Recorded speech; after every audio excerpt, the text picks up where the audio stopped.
is Fulgens Leonard, and today we are going to discuss about multiple sclerosis. What is multiple sclerosis? First, multiple sclerosis is one among the chronic neurological disorders which are characterized by demyelination and scarring of the nerves surrounding the central nervous system. Means like the myelin sheet that is associating in the axon of the nerves in the central nervous systems are demyelination. I mean, they are demyelinated. It means after demyelination, the transferring of impulse will be slowed. So we are going to see various features and various characteristics and clinical features which they are going to tell us this is multiple sclerosis or this is something else neurological. So we are going to see first the epidemiology of multiple sclerosis. Multiple sclerosis has various epidemiology. When we talk about prevalence, age, and gender group, as well as the incidence of multiple sclerosis. So the prevalence of multiple sclerosis is 2.8 million worldwide, and this is according to the based on 2020 census of multiple sclerosis done by the International Multiple Sclerosis Federation. And the incidence of multiple sclerosis is 2 out of 10 people in 1,000 population, which means in 1,000 people, 2 out of 10 can have multiple sclerosis. Also, geographically, we are going to talk about the geographical location, which they are, the people which are located in certain geographical location, they can have this multiple sclerosis. The North Europes, the North Americans, the Australians, particularly the South Australian people, they can have prevalence to have multiple sclerosis. Also, when we talk about the age, 20 to 40 years old, they can develop this condition. And the gender, the gender-wise, it's more common in female than males, and this is also one of the only neurological disorder that is more common to females than males.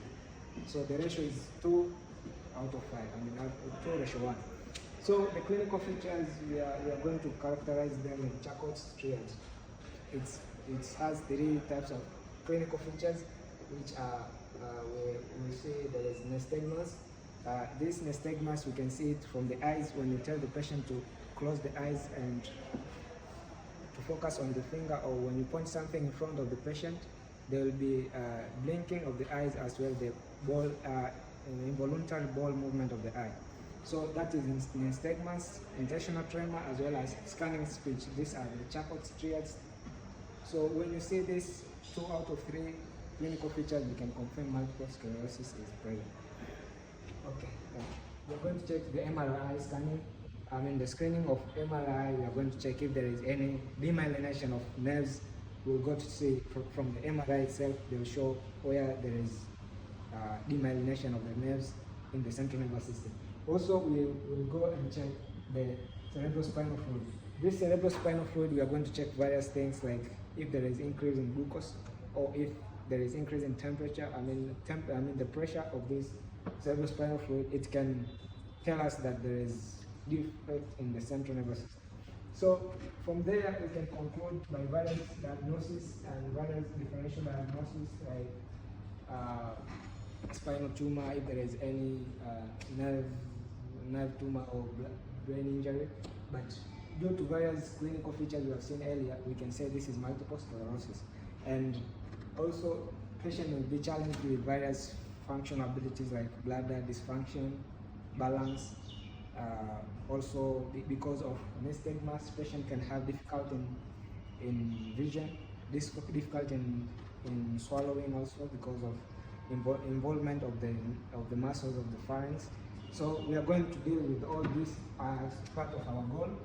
We have to train the patient on how to control his bladder and bowel. Also, we are going to teach the patient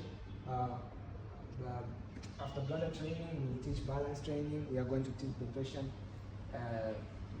how he can vision clearly, or he can view clearly, and also how the patient can perform functional abilities and functional activities of daily basis.